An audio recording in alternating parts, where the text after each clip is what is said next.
But the coalition Nawrocki leaned on during the election brought in a different message. Help Ukraine, but keep it at arm's length. No NATO path. More suspicion. More resentment. More talk about refugees as a threat, not a responsibility. That shift might sound small, but it's explosive. Because if Poland, the key frontline state, starts signaling hesitation, the entire European support system starts shaking, and Moscow notices everything. Why early elections are not a clean escape. So people ask, will Poland just go to early elections? Maybe. But early elections do not automatically solve this. If anything, they can make it worse. If Nawrocki's opponents lose momentum, peace gets a second wind. If the government collapses, the president becomes the center of gravity.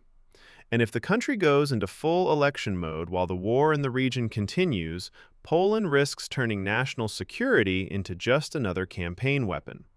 And that is the nightmare scenario. The two futures Poland is fighting over.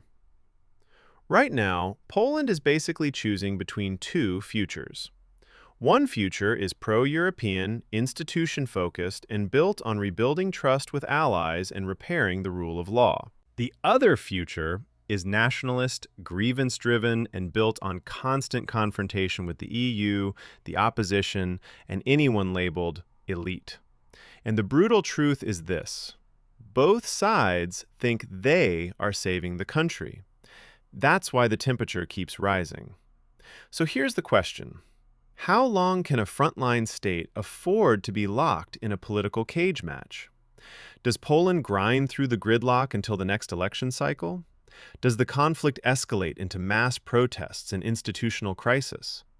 Or does the country snap and force an early vote that becomes a referendum on whether the Nawrocki experiment was a mistake? Because in 2026, Poland isn't just choosing policies. It's choosing whether politics is still a system or just a street fight in a suit.